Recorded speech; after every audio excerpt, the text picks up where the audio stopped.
اس کی بھی شرط ہے. مثال کے طور پہ میں کہوں کہ میری گھڑی اور میری گاڑی یہ دونوں قیمتی چیزیں ہیں اور ان پہ آپ تسنیہ لگا دیں, نہیں لگ سکتا. کیوں نہیں لگ سکتا؟ کسی صاحب زبان سے پوچھئے, وہ کہے گا اس لیے کیونکہ کیٹیگری الگ ہے, جنس الگ ہے, بناوٹ الگ ہے, مزاج اور ہے, صفات اور ہیں. بات پہنچ رہی ہے نا بھائی؟ مثال کے طور پہ کان اور آنکھ دونوں سر میں ہے نا, آپ این کہہ سکتے ہیں؟ نہیں. کان اور ہے, آنکھ اور ہے. کان کا کام اور ہے, آنکھ کا کام اور ہے. مگر ہاں دونوں آنکھیں ہوں تو ملا کے عینین کہہ سکتے ہیں. تسنیہ کا سیغہ, تسنیہ کا سیغہ, ٹھیک ہے. ہاتھ اور پاؤں ان دونوں کو ملا کے یدین نہیں کہہ سکتے. دو ہاتھ ہوں گے, مزاج ایک ہے, بناوٹ ایک ہے, صفات ایک ہے, تو یدین بنے گا. میں مثالیں پیش کرتا جاؤں گا جب تک ذہن پہ یہ مثالیں بیٹھ نہ جائیں. چلیں ایک اسٹیپ آگے بڑھیں. اچھا اب ایک کام کریں کہ عصر کی نماز اور مغرب کی نماز ملا کے پڑھیں. پڑھ سکتے ہیں؟ نہیں پڑھ سکتے حضور. اچھا اس کو مغربین کہہ دیں. کہنا نہیں اس کو تو مغربین نہیں کہہ سکتے. میں نے کہا اچھا کیسے کہتے ہیں مغرب؟ یہ تسنیہ کا صیغہ ہے مغربین. تسنیہ ذہن میں ہے نا, یہ تسنیہ کا صیغہ مغربین. میں نے کہا کسے کہتے ہیں مغربین؟ کہنے لگے مغرب اور عشاء ملتی ہے تو مغربین بنتی ہے, اور وہاں ظہر اور عصر ملتی ہے تو ظہرین بنتی ہے. میں نے کہا قاعدہ کیا ہے؟ کہنے لگے وہ دو دن کی نمازیں ہیں, یہ دو رات کی نمازیں ہیں. کیٹیگری, صفات, خصوصیات ایک ہو تو تسنیہ لگتا ہے. اب ایک اور مثال, حسن اور حسین حسنین بنیں گے, عباس اور حسین حسنین نہیں بنیں گے. کیوں؟ کیونکہ ایک فاطمہ بنت محمد کے بیٹے اور ایک فاطمہ کلابیہ کے بیٹے. بات پہنچ رہی ہے؟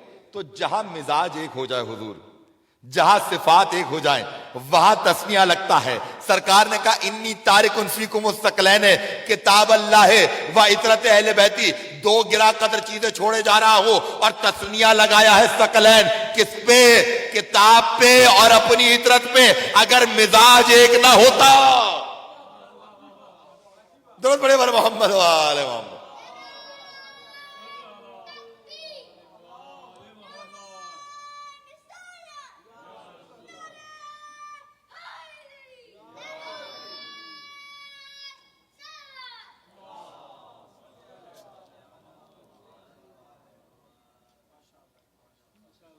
بات پہنچ رہی ہے حضور؟ ثقلین سمجھ میں آ گیا؟ اچھا میری خطابت نہیں, میں دلیل دوں گا. مزاج ایک نہ ہوتا, صفات ایک جیسی نہ ہوتی, سرکار کبھی ثقلین نہ لگاتے. اب میں دکھاؤں مطابقت, ریلیٹیبلٹی دکھاؤں اہل بیت میں اور قرآن میں.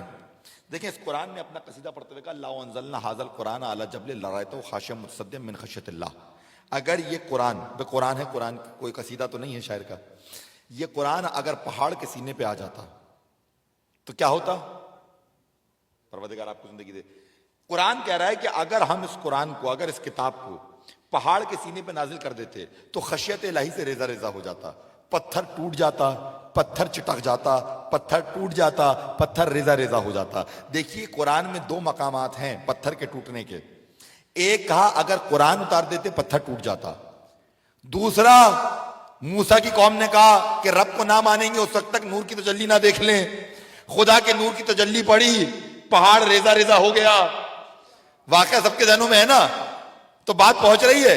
دو مقامات, ایک کتاب اتر آئے, دوسرا خدا کے نور کی تجلی آ جائے. اور میں نے کہا کہ جیسا مزاج کتاب کا ویسا مزاج اہل بیت کا. کتاب اپنا قصیدہ پڑھتے ہوئے کہہ رہی ہے اگر یہ کتاب پتھر کے سینے پہ آ جائے, پتھر ٹوٹ جائے. اب بھی سمجھ میں نہیں آیا؟ 13 رجب کو دیوار کعبہ پھٹ کے یہی بتا رہی تھی یہ کوئی معمولی نہیں ہے, یا تو قرآن ناطق آ رہا ہے یا خدا کے نور کی تجلی آ.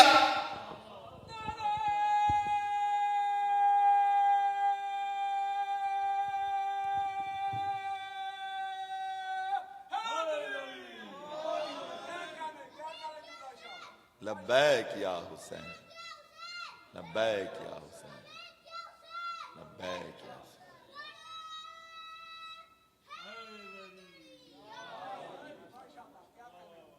یا ایک مماثلت دیکھ لی، ایک مماثلت اور دیکھ لیں.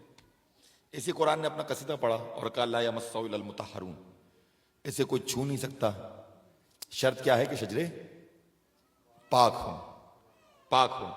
جیسا مزاج قرآن کا ویسا مزاج اہل بیت کا. کتاب نے اپنا قصیدہ پڑھتے ہوئے کہا اسے کوئی چھو نہیں سکتا، شجرے پاک ہونے چاہیے. جیسا مزاج قرآن کا ویسا مزاج اہل بیت کا. ہم بھی یہی کہتے ہیں ان سے کوئی قربت اختیار نہیں کر سکتا، شرط یہ ہے کہ شجرے درست پڑھیے بر محمد وآل محمد کی ذات.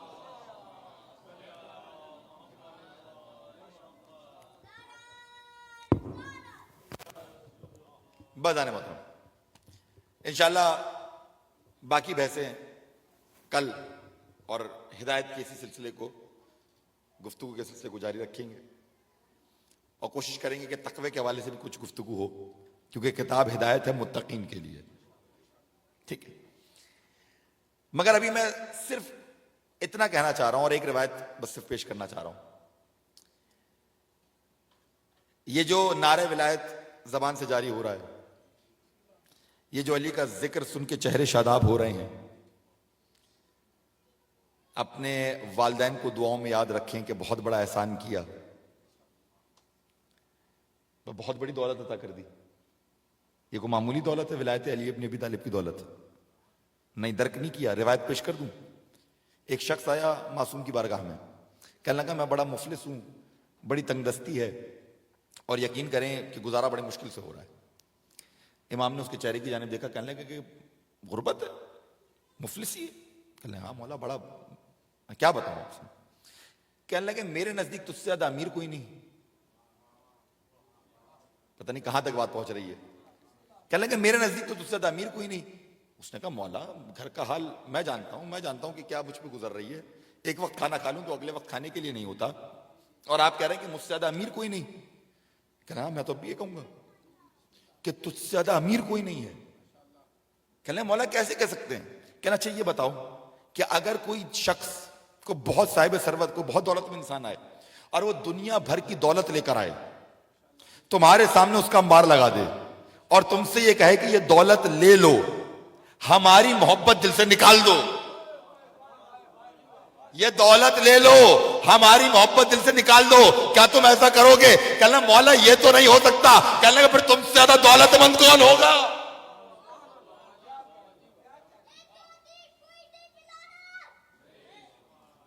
بات پہنچ رہی میرے محترم سنا دو بھائی. مولا یہ سمجھانا چاہ رہے ہیں یہ دولت سمجھیے ولایت علی ابن ابی طالب کی دولت، یہ کوئی معمولی دولت نہیں ہے. اور بس اس کی اہمیت کو سمجھنے کے لیے ایک روایت اور یہیں سے ربط مصائب.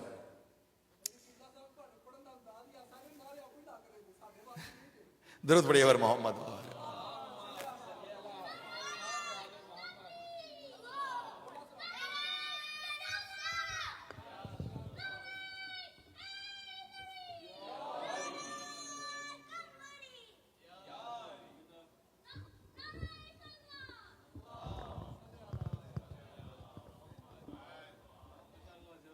بہت شکریہ. بس بہتر بس صرف ایک روایت اور اس اہم نعمت کو سمجھیں، ولایت علی ابن ابی طالب کی نعمت.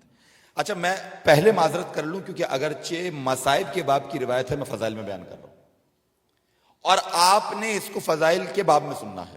ضبط کیجئے گا تھوڑا سا، مجھے تھوڑا سا پس منظر بنانا پڑے گا تاکہ اس روایت کی اور اس موقع اور اس محل کی اہمیت ذہن میں اجاگر ہو جائے. امیر المومنین کو ضربت لگی، طبیب نے آ کے دیکھا، کہا زخم شدید ہے، مزاج اچھا نہیں ہے، ان کو آرام کا مشورہ ہے. امام حسن مشتبہ گھر سے باہر نکلے. اس کو بس ضبط کر کے فضائل کے باب میں سنیے گا، میں نے سمجھانا ہے ولایت علی ابن ابی طالب کی نعمت. مولا گھر سے باہر نکلے، اصحاب نے گھیر رکھا تھا گھر کو. کہا میرے بابا کی طبیعت ٹھیک نہیں ہے، طبیب نے آرام کا مشورہ دیا ہے، آپ سے درخواست ہے سب اپنے گھروں کو واپس چلے جائیں. سارے اصحاب چلے گئے. مولا حسن واپس آئے. جب واپس آئے تو گھر کے پیچھے سے کسی کے ہولناک رونے کی آواز آئی، لگتا تھا روح پرواز کر جائے گی. باہر نکلے، نکل کے دیکھا تو ازبق بن نباتہ یا نباتہ دونوں طرح سے پڑھا جاتا ہے، مولا کے چاہنے والے صحابی ہیں، اپنا سر زانوں پہ رکھے رو رہے ہیں، اور ایسے رو رہے ہیں کہ لگتا ہے کہ روح ابھی پرواز کر جائے گی۔ آگے بڑھے، پوچھا ازبق آپ نے نہیں سنا میں نے کیا کہا تھا کہ سب اپنے گھر کو واپس چلے جائیں؟ کہنے لگے میں مولا جانا چاہتا ہوں مگر کیا کروں، قدم ساتھ نہیں دیتے۔ کہنے لگے ازبق کیا چاہتے ہو؟ کہنے لگے میں اپنے مولا کی زیارت کرنا چاہتا ہوں۔ ہاتھ پکڑا لے کے آئے، میں صرف حوالہ تاکہ ذہن میں پس منظر بن جائے، ہاتھ پکڑا لے کے آئے۔ ازبق نے امیر المومنین کو دیکھا روتے جاتے ہیں، مولا نے آنکھیں کھولی، کہنے لگا ازبق کس بات کا گریہ ہے؟ دیکھ نہیں رہا ہوں جانب خلد سے دھار رہے ہیں۔ کہ مولا آپ کے لیے نہیں رو رہا، اپنے لیے رو رہا ہوں کہ اس کے بعد آپ کا دیدار نہیں ہو سکے گا۔ اب اس عالم میں ازبق کہہ رہے ہیں کہ مولا آخری بار کوئی رسول کی حدیث بیان فرمائے۔ اللہ اکبر، یہ پورا پس منظر میں نے آپ کے سامنے اس لیے پیش کیا تاکہ آپ کو اس واقعے کی اہمیت کا اندازہ ہو جائے کہ کس نازک منزل پر یہ حدیث بیان ہو رہی ہے۔ میری خطابت نہیں ہے، روایت کے جملے یہ ہیں کہ مولا نے اپنے ہاتھ کو ایسے بلند کیا، ازبق کے ہاتھ کو ایسے لیا، دونوں ہاتھوں کو پیوست کیا، اپنے سینے پہ رکھا اور کہا ازبق سنو، جب پیغمبر اکرم کا آخری وقت تھا تو وہ میرے زانوں پہ تھے، ایسے میں انہوں نے مجھ سے کہا کہ علی جاؤ اور جا کے مسجد نبوی میں یہ جو میں تمہیں بیان کر رہا ہوں بیان کر دو۔ وقت سمجھ میں آ گیا کتنا اہم ہوگا، سمجھ میں آ گیا اب جو بات کہی جا رہی ہے وہ کتنی اہم ہوگی۔ مولا علی گئے مسجد نبوی میں، ممبر پہ بلند ہوئے، خدا کی حمد بیان کی، رسول کی تعریف و توصیف کی، اور اس کے بعد کہنے لگے کہ پیغمبر اکرم نے فرمایا۔ اب میں حدیث بیان کرنے جا رہا ہوں، میں سے آپ کو سبق دے چکا۔ کہنے لگے کہ رسول اکرم نے فرمایا خدا لعنت کرتا ہے، خدا کے ملائکہ لعنت کرتے ہیں، صدیقین و شہداء لعنت کرتے ہیں، انبیاء لعنت کرتے ہیں، کس پر؟ نمبر ایک اس پر جو اپنے باپ کا غیر ہو۔ بھائی روایت ایسی سنو، نمبر ایک اس پر جو اپنے باپ کا غیر ہو، دوسرا اس پر جو اپنے مولا کا غیر ہو، تیسرا اس پر جس کی گردن پہ کسی کا حق ہو اور اس کو ادا نہ کرے۔ لوگوں نے کہا کہ یہ حدیث کی کچھ تفسیر فرمائے۔ کہنے لگے میں رسول اکرم سے پوچھ کے آتا ہوں۔ اب دیکھیں یہاں پہ بہت باریک نکتہ ہے، یہ نہ سمجھے گا کہ علی نہیں جانتے تھے۔ اللہ اکبر، میں ایک جملہ کہہ کے آگے بڑھ جاؤں گا، میرے پاس دامن رکھنے کی گنجائش نہیں ہے۔ یہ حفظ مراتب ہے، جب تک مدینہ العلم موجود ہے باب مدینہ العلم لب کشائی نہیں کریں گے۔ یہ حفظ مراتب ہے۔ گئے رسول سے پوچھا، پوچھنے کے بعد واپس آئے اور آ کے اب بیان کرتے ہیں توجیہ و تفسیر۔ اب وہ سن لیجئے جو وہ بیان کر رہے ہیں۔ کہتے ہیں اللہ لعنت کرتا ہے، ملائکہ لعنت کرتے ہیں، صدیقین و شہداء لعنت کرتے ہیں، انبیاء لعنت کرتے ہیں، کس پر؟ نمبر ایک جو اپنے باپ کا غیر ہو۔ اور یہ کہنے کے بعد کہنے لگے کہ رسول نے فرمایا کہ میں اور علی اس امت کے باپ ہیں۔ ٹھیک ہے، جو اپنے مولا کا غیر ہو، کہا رسول نے فرمایا غدیر میں من کنت مولا فہذا علی مولا۔ اور اب تیسرا کہ جس کی گردن پہ کسی کا حق ہو اور وہ اس کو ادا نہ کرے۔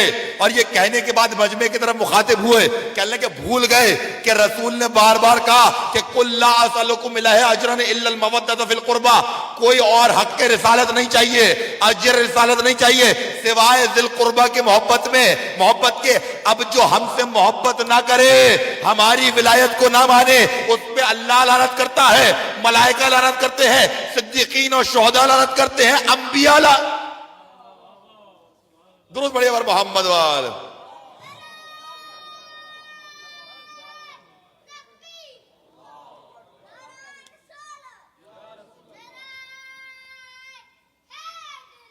یار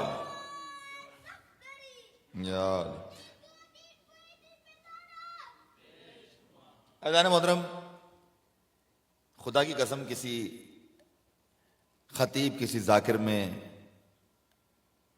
یہ بساط کہاں، اس کی زبان میں یہ طاقت کہاں کہ وہ ولایت علی ابن ابی طالب کی شان بیان کر سکے۔ اگر یہ شان سننی ہے تو سنیے خطیب کعبہ سے، سنیے اس سے کہ جس نے 8 ذی الحجہ کو کعبے پہ بلند ہو کے خطبہ دیا ہے۔ اس انداز سے عباس غازی کعبے پہ بلند ہوئے اور کہا کہ لائق حمد ہے وہ ذات کہ جس نے اس کعبے کو اس حسین کے والد کی ولادت سے مشرف کیا. اللہ اکبر، کاش آپ درک کر سکیں. لائق حمد ہے وہ ذات جس نے اس کعبے کو اس حسین کے والد کی ولادت سے مشرف کیا. کل تک جو کعبہ تھا آج قبلہ بنا. وائے ہو تم پر، تم نیکوکاروں کے امام کو مراسم حج سے روک رہے ہو. اور دیکھیں غازی کا جملہ، خدا کی قسم، کہنے لگے پوری دنیا میں کون ہے اس وقت روئے زمین پر جو ان سے زیادہ کعبے کا حقدار ہو. اور اب غازی کے جملے ہیں، اور کاش یہ جملے ہم درک کر سکیں. کہنے لگے اگر خدا کی حکمتیں درمیان میں حائل نہ ہوتی تو اس سے پہلے کہ حسین کعبے کی زیارت کو جاتے، اس سے پہلے کہ حسین کعبے کی زیارت کو جاتے، کعبہ بڑھ کے حسین کے ہاتھوں کا بوسہ لیتا. معرفت امام حاصل کرنی ہے، ابو الفضل عباس سکھائیں گے. پہچانتے اس کردار کو؟ میں شاید تفصیلی مقتل نہ پڑھ سکوں مگر اس کردار کو پہچانیے ذرا. دیکھیے ذرا محترم، روایت آپ نے بارہا سنی ہے کہ بیعت کا تقاضا ہے. امام جا رہے ہیں والی مدینہ کے دارالامارہ. ایسے میں جوانان بنی ہاشم کا اصرار ہے کہ مولا اکیلے نہ جائیے، ہم آپ کی جان کا خطرہ محسوس کر رہے ہیں. حسین نے کیا کہا کہ مجھے اکیلے بلایا ہے، میں اکیلے جاؤں گا. یہاں سے جوانان بنی ہاشم کا اصرار ہے کہ مولا ہم آپ کو تنہا نہیں چھوڑ سکتے. طے یہ پایا کہ میں اکیلے جاؤں گا، مگر اگر میری آواز بلند ہو جائے تو تم لوگ اندر داخل ہو جانا. تاریخ نے لکھا کہ حسین اندر گئے، تقاضا بیعت ہوا. حسین نے وہ تاریخی جملہ کہا کہ مجھ جیسا اس جیسے کی بیعت نہیں کر سکتا. ایسے میں مروان اٹھا اور مروان نے والی مدینہ سے کہا کہ دیکھو اس سے اچھا موقع نہیں ملے گا، حسین کو قتل کر دو. ایک دفعہ گھور کے دیکھا اور کہنے لگے کہ اے نیلی آنکھوں والی کے بیٹے، تیری مجال تو مجھے قتل کرے گا. اب بس جملہ سن لینا عزیزوں، حسین کی آواز بلند ہوئی نا، حسین کی آواز بلند ہوئی. ادھر حسین کی آواز بلند ہوئی، تاریخ کہتی ہے جوانان بنی ہاشم اندر داخل ہوئے. اور ارباب ذکر کہتے ہیں جو پہلا شخص اندر داخل ہوا اس کا نام ہے ابو الفضل عباس. اس کا نام ہے ابو الفضل عباس. بچوں کا سہارا عباس، بھائی کے جگر کی طاقت عباس، بہنوں کی ڈھارس عباس. میں ایک جملہ کہوں، محسوس کریے گا، کوئی روایت نہیں ہے، کوئی مقتل کی بات نہیں، مشاہداتی بات پیش کر رہا ہوں. میں نے یہ دیکھا ہے کہ ہمارے گھر میں خدا نخواستہ کو مشکل آ جائے نا تو ہماری مائیں بہنیں کیا کرتی ہیں؟ عزا خانے جاتی ہیں، علم کے سامنے کھڑے ہو کے اپنی مشکل بیان کرتی ہیں اور بڑے اطمینان کے ساتھ عزا خانے سے باہر آتی ہیں. کوئی سوال کرے کیا کیا تو کہتی ہے ہم نے غازی سے کہہ دیا. اب گھبراہٹ کی کوئی بات نہیں، ہم نے اپنی مشکل غازی سے بیان کر دی.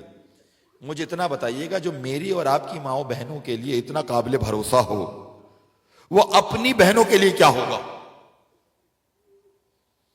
اس کا مقام اپنی بہنوں کے لیے کیا ہوگا؟ یہی وجہ ہے کہ جب ام البنین نوحہ کیا کرتی تھی، مرثیہ پڑھا کرتی تھی بعد کربلا، تو مرثیے کے جملے یہی تھے. کہتی تھی عباس جب مجھے لوگ بتاتے تھے نا کہ تیرے ہاتھ قلم ہو گئے تو مجھے یقین نہیں آتا تھا. میں کہتی تھی کیسے ممکن ہے کہ جہاں عباس جیسا جری ہو کوئی بڑھ کے اس کے ہاتھ قلم کر دے. کہ عباس مگر جب میں نے یہ سنا نا کہ سکینہ کے تماچے لگے، جب میں نے یہ سنا کہ زینب کی چادر چھینی گئی، جب میں نے یہ سنا کہ سکینہ کے کرتے میں آگ لگی، مجھے تب یقین آ گیا کہ عباس تیرے بازو قلم ہو گئے تھے، ورنہ ممکن نہ تھا کہ تو موجود ہوتا. اجرکم اللہ زدارو، اجرکم اللہ زدارو. بس وہ منزل ہے کہ ایک مرتبہ عباس خیمے میں داخل ہوئے اور کہنے لگے آقا مجھے اجازت ہے کہ میں جنگ کرنے چلا جاؤں. ایک دفعہ عباس کو دیکھا, کہنے لگا عباس تجھے کیسے جانے دوں, تو میرے لشکر کا سپہ سالار ہے. اتنا کہنا تھا, پلٹ کے دیکھا غازی نے, اور واپس پلٹ کے کہتے ہیں بھیا آقا وہ لشکر کہاں ہے جس کا میں سپہ سالار ہوں؟ کہنے عباس کچھ بھی ہو جائے تم ہمارے دل کی ڈھارس ہو, تم وجہ تسکین ہو, ہم تمہیں ایسے نہیں جانے دے سکتے. بس جملہ سنیے گا عزیزوں. ایک مرتبہ غازی باہر نکلے. اب جو باہر آئے تو عجب منظر دیکھا غازی نے, مقتل کا منظر ہے. میں کیا بیان کروں, دیکھیں خیموں میں ایک خیمہ ایسا تھا جس میں کبھی بھرے ہوئے مشکیزیں رکھے جاتے تھے. چونکہ وہاں کبھی بھرے ہوئے مشکیزیں رکھے جاتے تھے, اس وجہ سے اس خیمے کی زمین نم ہو چکی تھی. سنیں گے, اس خیمے کی زمین نم ہو چکی تھی. عباس نے ایک ایسا منظر دیکھا کہ جہاں عباس جیسا جری ضبط نہیں کر سکا. عباس نے دیکھا بچوں پہ شدت پیاس اتنی ہے کہ بچے اس نم زمین پر اپنے شکم کو لگاتے ہیں اور کہتے ہیں چچا پانی. بس برداشت نہ ہوا, ایک مرتبہ سکینہ کا ہاتھ پکڑا, واپس خیمے میں گئے, کہنے لگے آقا کچھ اور نہیں مانگتا, سکینہ کو پانی پلانے کی ضرورت ہے. حسین کی لاڈلی بیٹی ہیں, حسین کی لاڈلی بیٹی ہیں, کہ عباس ایسی سفارش لائے ہو ہم رد نہیں کر سکتے. دو جملے کہے, ایک جملہ عباس سے کہا, ایک جملہ سکینہ سے کہا. جانتے عباس سے کیا کہا؟ کہ عباس کچھ بھی ہو جائے جنگ نہیں کرنی ہے. عباس یاد رکھو کچھ بھی ہو جائے جنگ نہیں کرنی ہے. دوسرا سکینہ کو دیکھا اور سکینہ سے کہا کہ سکینہ ابھی چچا کو بھیج تو رہی ہو مگر شام غریبا جب تماچے لگیں گے چچا بہت یاد ہے. بس آخری جملہ عزیزو, آخری جملہ خود غازی کی تلقین ہے. غازی ایک ذاکر کو, خطیب کو جو ان کے مصائب پڑھا کرتا تھا, اسے خواب کے عالم میں آ کے بیان کیا کرتے تھے کہ تو میرے مصائب کیوں نہیں پڑھتا. اس خطیب نے اگلے دن پھر مصائب پڑھے ابو الفضل عباس کے, پھر خواب میں تشریف لائے, کہنے لگے تم میرے مصائب کیوں نہیں پڑھتے. اس نے پھر مصائب پڑھے. تیسرے دن پھر خواب میں تشریف لائے, کہنے لگے مولا, اس خطیب نے ہاتھوں کو جوڑا, کہا مولا مجھے جتنے فضائل آتے تھے, مجھے جتنے مصائب آتے تھے نا, میں نے بیان کر دیے. مولا آپ ہی بتائیں کہ کون سی مصیبت بیان کروں. اب جملہ سنیں گے عزیزوں, جملہ سنیں گے. مولا آپ ہی بتائیں آپ کی سب سے بڑی مصیبت کیا تھی. عباس کہنے لگے عالم خواب میں, کہنے لگے میری سب سے بڑی مصیبت یہ تھی کہ جب بھی کوئی شہید زین سے زمین پر آتا تھا ہاتھوں کا سہارا لیتا تھا, مگر میں جب زین سے زمین پر آیا میرے پاس ہاتھ نہیں تھے. عزیزو جملہ سننا, مقتل میں دو ایسے ہیں جو اس انداز سے بغیر ہاتھوں کے سہارے زین سے زمین پر آئے. ایک روز عاشور عباس آئے, دوسرا 11 محرم زینب نے لاشوں کو دیکھا, خود کو پالان سے گرایا. سوال کرے زینب کے تو ہاتھ موجود تھے نا, ہاتھ موجود تھے مگر پسے پشت بندھے ہوئے تھے. جس طرح غازی آیا ہے ویسے ہی زمین پہ الا لعنت اللہ علی قوم الظالمین. ربنا تقبل منا انک انت السمیع العلیم برحمتک یا ارحم الراحمین. ماتم حسین.